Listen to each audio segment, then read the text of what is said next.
Hello दोस्तों, स्वागत है आपका वेटिकन डिजिटल प्लेटफॉर्म पर। तो स्टूडेंट्स, हम पढ़ रहे हैं साइंस में आज हम करेंगे रिफ्रैक्टिव इंडेक्स, यानी कि रिफ्रैक्टिव इंडेक्स को हम रिपीट करेंगे थोड़ा सा और पूरी जानकारी यहाँ से हम हासिल करेंगे। आपके एग्जाम पॉइंट ऑफ व्यू से सबसे इंपॉर्टेंट टॉपिक में से एक टॉपिक है रिफ्रैक्टिव इंडेक्स, यानी कि अपवर्तनांक। अब पहले इस चैप्टर की भूमिका यानी कि डिसाइड कर लेते हैं हमें इस चैप्टर में क्या क्या कवर करना है। तो देखिए, सबसे पहले मैं रिफ्रैक्टिव इंडेक्स को डिफाइन करूंगा, यानी कि इसका अर्थ जानेंगे हम। डिफाइन यानी कि अर्थ। फिर हम पढ़ेंगे किन किन फैक्टर्स पर रिफ्रैक्टिव इंडेक्स डिपेंड करता है, यानी कि factors on which refractive index depends. Refractive index depends यानी कि कौन कौन से कारक हैं वो जिन पर अपवर्तनांक निर्भर करता है। अपवर्तनांक निर्भर करता है। और फिर हम इसमें सबसे इंपॉर्टेंट जो पोर्शन रहेगा न्यूमेरिकल्स, यानी कि कुछ क्वेश्चंस होंगे जो मैथमेटिकल बेस्ड होंगे, कंसेप्चुअल होंगे, न्यूमेरिकल्स। तो बच्चों, ये आज के क्लास में टॉपिक्स रहने वाले हैं। सबसे इंपॉर्टेंट टॉपिक में से एक टॉपिक ये माना जाता है। देखिए, डिफाइन करेंगे इसको, अर्थ जानेंगे। तो देखें, सबसे पहले मैंने आपको बताया था स्नेल्स लॉ। स्नेल्स लॉ यानी कि स्नेल का नियम। स्नेल का नियम। और यहां पे मैंने आपको बताया था कि sine I divide by sine R ये कांस्टेंट होता है, यानी कि स्थिर होता है, ये स्थिर कांस्टेंट। इसी को मैंने कहा था, डिनोट किया था एन से। तो बच्चों, sine I by sine R की जो रेशो है वो एक नंबर फिक्स आएगा, उसी को कांस्टेंट कहा जाएगा और वही रिफ्रैक्टिव इंडेक्स होता है। यानी कि यही एन क्या है? Refractive index. रिफ्रैक्टिव इंडेक्स इसी को कहा जाता है अपवर्तनांक। तो बच्चों, ये तो सिंपल क्या फॉर्मूला है और ये लास्ट टाइम मैंने आपको पढ़ाया भी था, लेकिन एक्चुअल मीनिंग क्या है वो समझे। रिफ्रैक्टिव इंडेक्स हमें किसी भी मीडियम की जानकारी देता है। मीडियम यानी कि माध्यम, कि कोई माध्यम या मीडियम कैसा है। मीडियम या माध्यम दो टाइप का हो सकता है। एक को बोलते हैं हम रेयरर मीडियम। रेयरर मीडियम यानी कि विरल माध्यम। विरल माध्यम। एक को कहा जाता है डेंसर मीडियम। डेंसर ER, इसे कहा जाता है सघन माध्यम। तो बच्चों, आपसे क्वेश्चन पूछा जाता है कि रिफ्रैक्टिव इंडेक्स हमें किस चीज के बारे में जानकारी देता है, तो आप बताएंगे मीडियम के बारे में जानकारी देगा और बताएगा मीडियम कैसा है, या तो रेयरर होगा या होगा डेंसर, यानी कि या तो होगा विरल या होगा सघन माध्यम। ये रिफ्रैक्टिव इंडेक्स जानकारी देता है। तो इसका मतलब समझिए आप, रेयरर या विरल का मतलब क्या होता है? मीडियम जिसमें पार्टिकल्स क्या हो? दूर दूर हो। पार्टिकल्स दूर दूर हो, फार हो, यानी कि कण दूर दूर हैं। ठीक है, जैसे एयर, एज कंपैरिजन टू, या कंपैरिजन करें एयर का किससे भाई?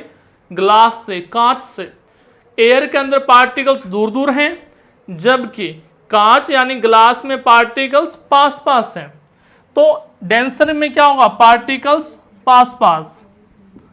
पार्टिकल्स पास पास, कण पास पास होंगे। ठीक है, एग्जाम्पल दिया जा सकता है अभी रेयर मीडियम का एयर, और एयर के कंपैरिजन में हम कहेंगे डेंसर कौन सा हुआ? ग्लास। तो ग्लास डेंसर मीडियम है।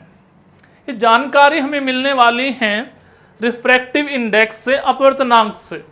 जैसे कहा जाए आप एग्जाम में कि 4 नंबर दे दिए जाएं, 1 2 3 4, 4 नंबर ऐसे ले लिए मैंने आपको आसानी से समझाने के लिए मैं सिंपल नंबर्स लिए हैं।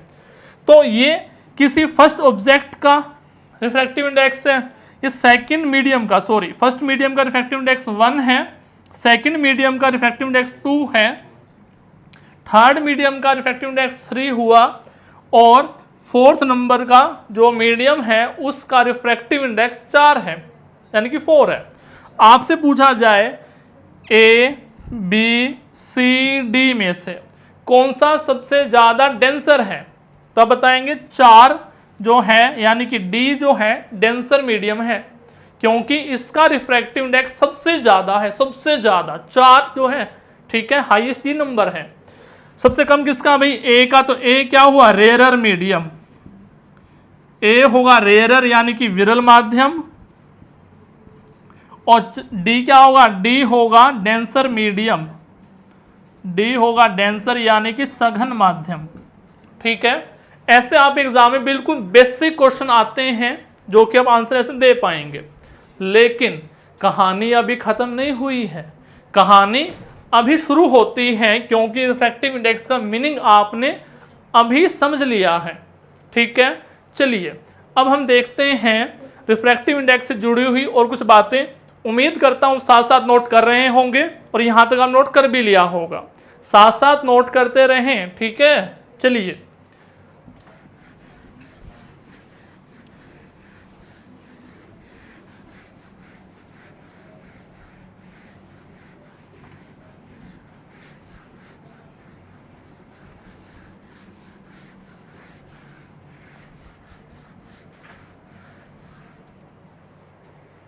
अब देखें, रिफ्रैक्टिव इंडेक्स का एक और मीनिंग है speed of light, speed of light in vacuum divided by speed of light in a medium, in a medium, और ये क्या हो जाएगा, n हो जाएगा, ठीक है। इसको शॉर्ट फॉर्म में लिखेंगे c बाय v, c क्या है यहाँ पे, speed of light in vacuum, और v है speed of light in a medium, यानी कि निर्वात में प्रकाश की चाल, जिसको c से लिखा मैंने, और किसी माध्यम में प्रकाश की चाल को मैंने v लिखा है। इन दोनों का जो रेशो है उसे हम कहेंगे रिफ्रैक्टिव इंडेक्स, उसे हम कहेंगे n। ये सेकंड डेफिनेशन हुई भाई, ठीक है। चले आगे देखते हैं। अब आप देखो c की वैल्यू क्या होती है इन वैक्यूम, ये फिक्स होती है 3 × 10⁸ मीटर पर सेकंड, ये वैल्यू फिक्स होती है, ठीक है।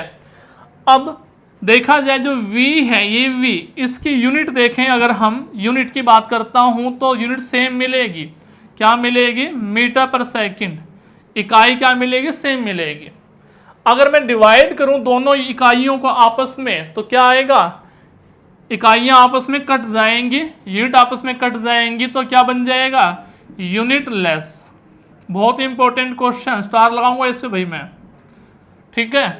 क्वेश्चन पूछा जाता है कि रिफ्रैक्टिव इंडेक्स की यूनिट क्या होती है, रिफ्रैक्टिव इंडेक्स की यूनिट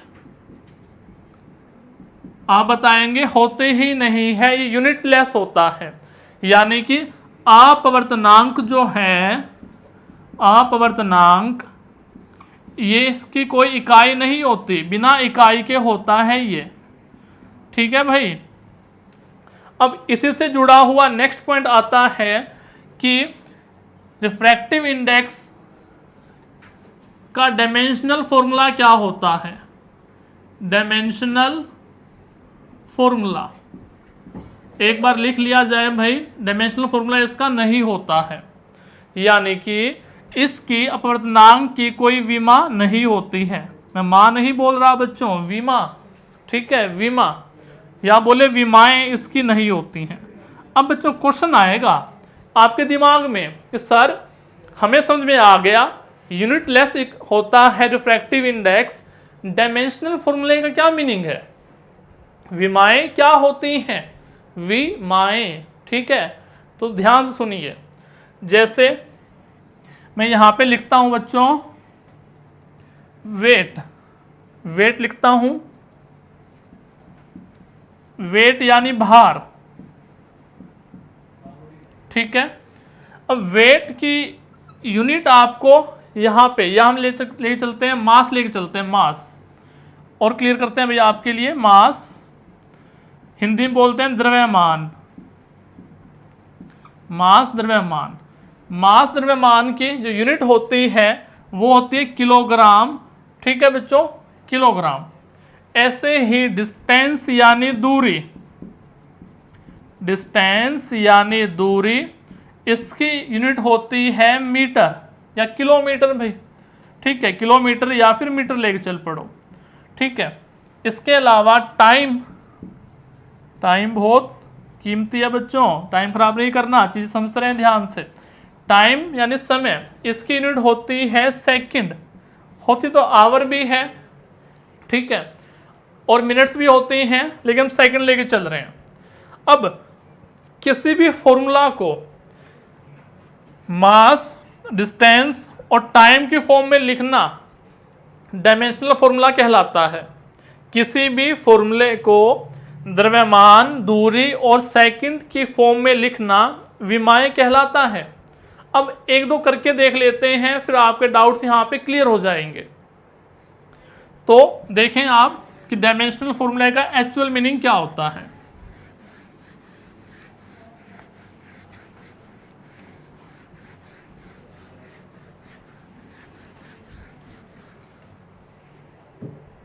देखें तो मैं यहां पे लिखता हूं बच्चों डिस्टेंस अपॉन टाइम, जिसे आप बोलते हैं स्पीड, ठीक है। स्पीड यानी कि दूरी डिवाइड बाय समय, इसे कहा जाता है चाल, ठीक है भाई। अब क्वेश्चन आएगा स्पीड का डायमेंशनल फॉर्मूला क्या होता है, यानी कि स्पीड चाल की विमाएं बताइए, इसका डायमेंशनल फॉर्मूला बताइए, डायमेंशनल फॉर्मूला। तो समझे, स्पीड यानी कि डिस्टेंस, डिस्टेंस के लिए मैं क्या लिखूंगा भाई, डिस्टेंस के लिए लिखूंगा अभी मैं मीटर, और टाइम के लिए क्या लिखूंगा, सेकंड। अब देखिए मीटर क्या होती है, लेंथ होती है।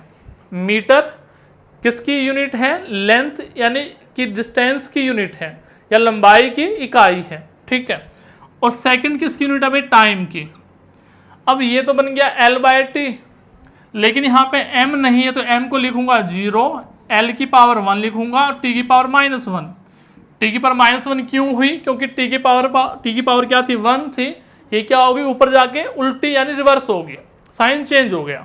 तो इसको बोलते हैं विमाएं, और इसी को क्या बोलते हैं इंग्लिश में, डायमेंशनल फॉर्मूला, ठीक है। तो अगर मैं बात करूं रिफ्रैक्टिव इंडेक्स की, तो रिफ्रैक्टिव इंडेक्स के पास कोई यूनिट है ही नहीं। जब यूनिट ही नहीं है तो मैं क्या बोलूंगा, डायमेंशनल फॉर्मूला भी नहीं है, ठीक है। चलें आगे देख लीजिए एक और भाई। अब मैं बात करता हूं यहां पे थोड़ा सा बढ़िया फॉर्मूला ले लेता हूं आपके लिए।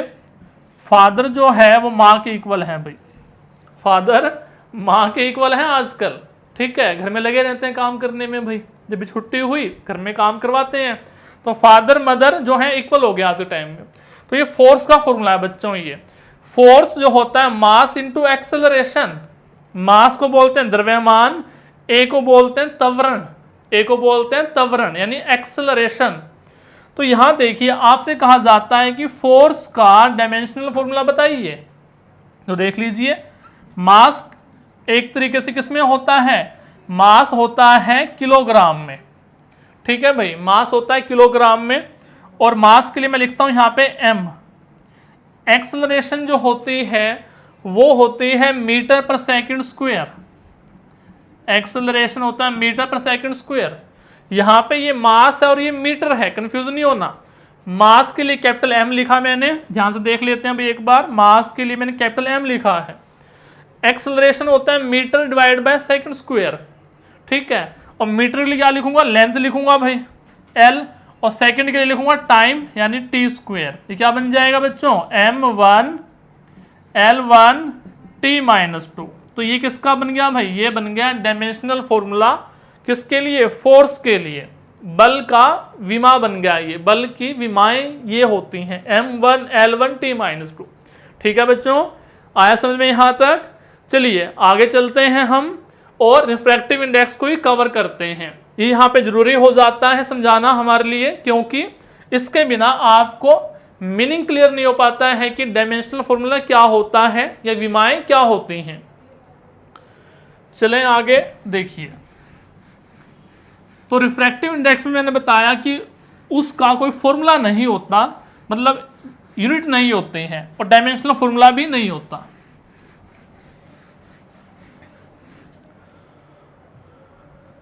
अब हम बात करते हैं कुछ रिफ्रैक्टिव इंडेक्स से जुड़े हुए पॉइंट। तो मैंने आपको बताया कि रिफ्रैक्टिव इंडेक्स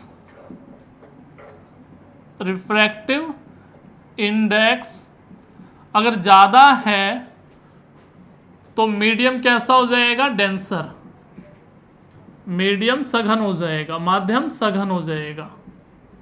अपवर्तनांक की वैल्यू ज़्यादा, अपवर्तनांक ज़्यादा तो माध्यम हो गया सघन। ठीक है, चलें आगे। ये था हमारा पहला रिजल्ट अभी तक का। सेकंड रिजल्ट के बारे में बात कर रहे हैं, रिवर्स कर दो। रिफ्रैक्टिव इंडेक्स कम होगा तो मीडियम हो जाएगा रेयरर यानी कि विरल, रेयरर यानी कि विरल। ठीक है, यहां लिख देता हूं भाई, अपवर्तनांक अगर कम है तो माध्यम कैसा हो जाएगा, विरल हो जाएगा। अब दो रिजल्ट हमारे पास आ गए हैं, इनको हम आगे यूज करने वाले हैं, ध्यान से समझिएगा। अब क्वेश्चन आता है कई बार वैक्यूम यानी निर्वात, वैक्यूम का रिफ्रैक्टिव इंडेक्स अपवर्तनांक कितना होता है बच्चों, इसका होता है 1। एयर के लिए बात करें हम, एयर का होता है 1.0029, जिसको अप्रोक्स लिखा जाता है 1.003। ठीक है, हालांकि आप एग्जाम में पूछे कम जाते हैं, लेकिन फिर भी जानकारी होनी चाहिए क्योंकि न्यूमेरिकल्स में इनका यूज आगे होने वाला है। एयर के बाद हम बात करें यहां पे वाटर, वाटर का रिफ्रैक्टिव इंडेक्स होता है 1.33। इसको हम लिखना पसंद करते हैं 4/3। ठीक है, वाटर के बाद बात कर रहा हूं ग्लास की, ग्लास का होता है 1.5। ठीक है, तो ऐसे देखा जाए तो वैक्यूम का यहां पे सबसे कम है और ग्लास का सबसे ज्यादा है। तो इसका मतलब वैक्यूम क्या हुआ, रेयरर मीडियम हुआ, और ग्लास क्या हुआ, डेंसर मीडियम हुआ। ठीक है, अब एक चीज और ध्यान रखें, एयर का हम अप्रोक्स 1 ही ले लेते हैं, होता है ये 1.00029, 1.003 लिख लेते हैं। लेकिन जब न्यूमेरिकल सोल्व करते हैं तो वैक्यूम यानी निर्वात और एयर का यानी कि वायु का एक एक ही रिफ्रैक्टिव इंडेक्स गिना जाता है। ठीक है, चलें आगे। अब आगे समझें कि किन किन फैक्टर्स पर रिफ्रैक्टिव इंडेक्स डिपेंड होता है, ऐसे कौन कौन से कारक हैं जहां पर रिफ्रैक्टिव इंडेक्स निर्भर करेगा, अपवर्तनांक निर्भर करेगा।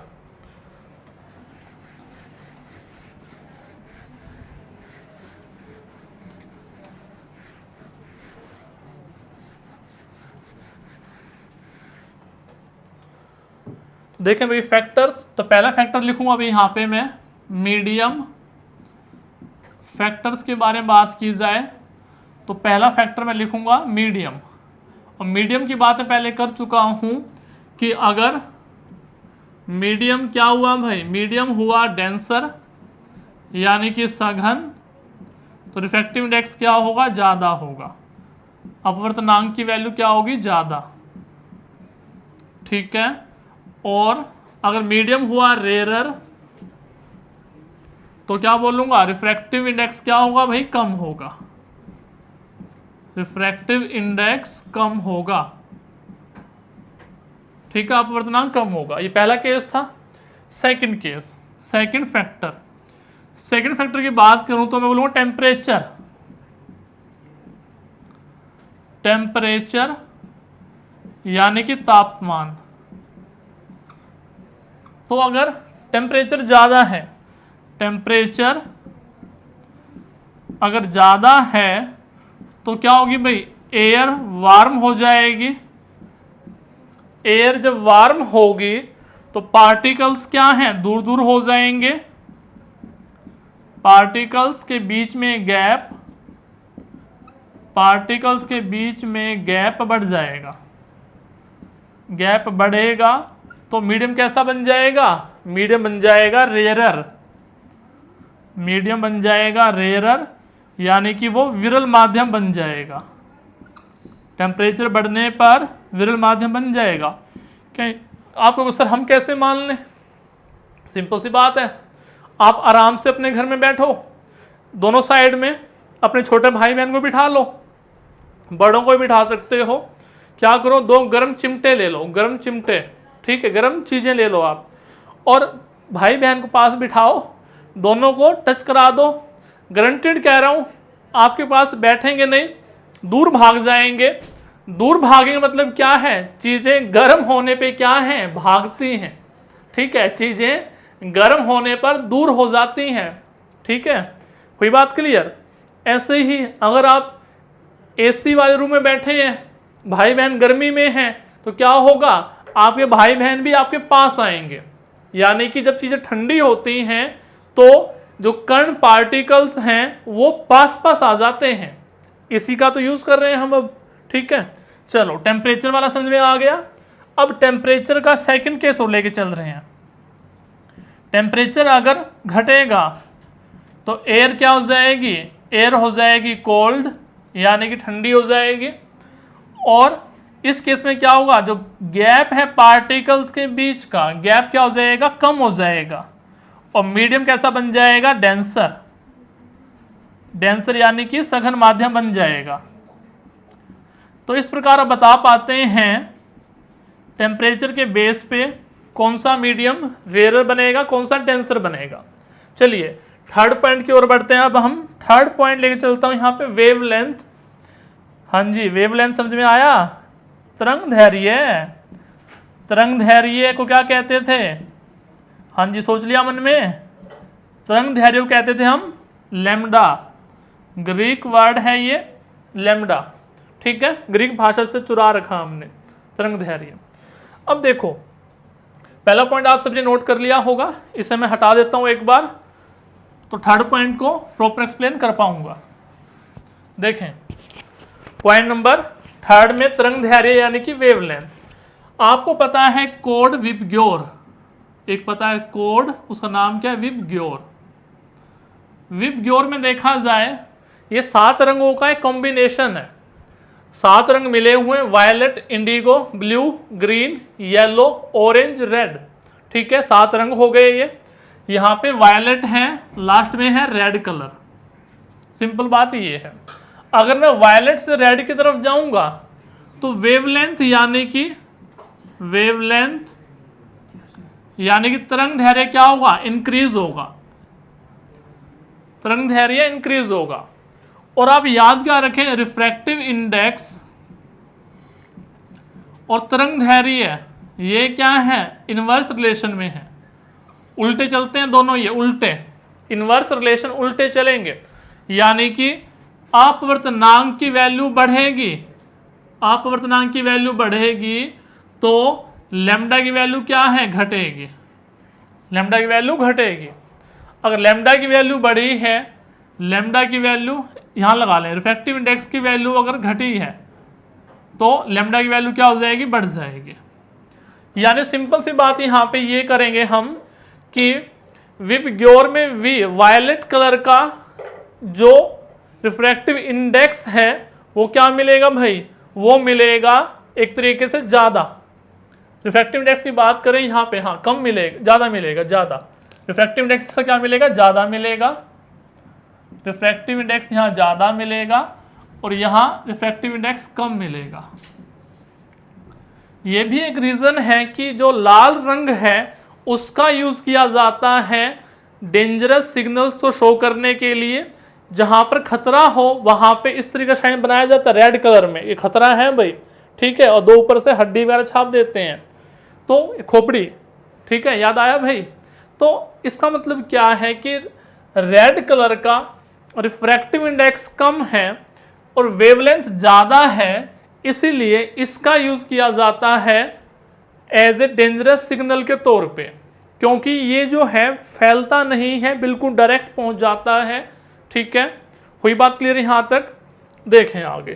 तो आपको सिंपल ये याद रखना, आप एग्जाम में पूछा जाएगा इन्हीं में से 4 रंग दे के, 4 कलर दे दिए जाएंगे, आपसे पूछा जाएगा बताइए कि इनमें से किसका रिफ्रैक्टिव इंडेक्स सबसे ज़्यादा है और किसका रिफ्रैक्टिव इंडेक्स सबसे कम है। तो अगर आपको वेवलेंथ पता हो तो आप इजीली बता पाएंगे, जिसकी वेवलेंथ तरंगदैर्घ्य ज़्यादा होगा रिफ्रैक्टिव इंडेक्स कम हो जाएगा, और जिसका रिफ्रैक्टिव इंडेक्स ज़्यादा है उसकी वेवलेंथ वहाँ कम मिलेगी, ठीक है। इनवर्स रिलेशन चलता है। अब हम चलते हैं अपना एक न्यूमेरिकल की ओर। उस न्यूमेरिकल को समझने से पहले कुछ बेसिक बात कर लेते हैं, वो देखें।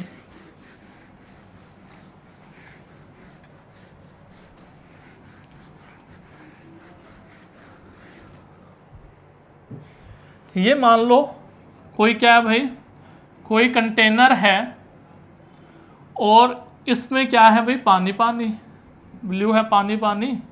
चलो ये पानी से मैंने इसको भर लिया और यहाँ तक भर रखा है, वाह जी वाह, बढ़िया डायग्राम बन गया, बस नज़र ना लगे। देखो अब यहाँ पे मैंने कोई रखा है क्वाइन, ये क्वाइन जो है, सिक्का जो है 5 रुपए का, 10 रुपए का, जैसा आपको मन करे यूज़ कर लो। और यहाँ पे देखा जाए तो अब क्या है, एक्चुअल में क्वाइन मैंने यहाँ रखा था, ऊपर मैंने डाला पानी इसके, अब क्वाइन आपको यहाँ कहीं दिखाई देगा। इसका मतलब क्या है, अगर मैं इस पॉइंट से, सरफेस से और यहाँ तक की जो मैं क्या लूँ भाई, डेप्थ लूँ, इसे क्या बोलूँगा, इसे बोलूँगा मैं एक्चुअल, या इसे बोलूँगा मैं actual depth, ACTUAL, actual depth, यानी कि वास्तविक गहराई। वास्तविक गहराई, जब पानी इसमें नहीं था तब की बात हो रही है, लेकिन जब मैं बात करूं पानी डाल दिया तो इसकी ये क्या होगी भाई, ये जो हाइट है, गहराई है, इसे क्या बोलूँगा, इसे बोलूँगा मैं अपेरेंट डेप्थ, यानी कि आभासी गहराई। अपेरेंट डेप्थ यानी कि आभासी गहराई, आभासी गहराई। बेसिकली इसको लिखा जाता है D डैश से, इसको लिखते हैं हम D से, ठीक है। अब बच्चे सुनो, ये ऐसा क्यों हुआ है, तो हम बताएंगे रिफ्रैक्शन के कारण हुआ, अपवर्तन के कारण हुआ। लेकिन इस पे आते हैं आप एग्जाम में न्यूमेरिकल, कि आपसे पूछी जाती है अपेरेंट डेप्थ बताइए, जबकि आपको एक्चुअल डेप्थ गिवन होगी, ये D आपको गिवन होगा, अपेरेंट डेप्थ आपसे पूछी जाएगी। तो स्टूडेंट्स अब इससे आगे न्यूमेरिकल्स हम नेक्स्ट क्लास में करेंगे। उम्मीद करता हूँ आज की क्लास में आपको समझ में आया होगा। So students bye bye, take care.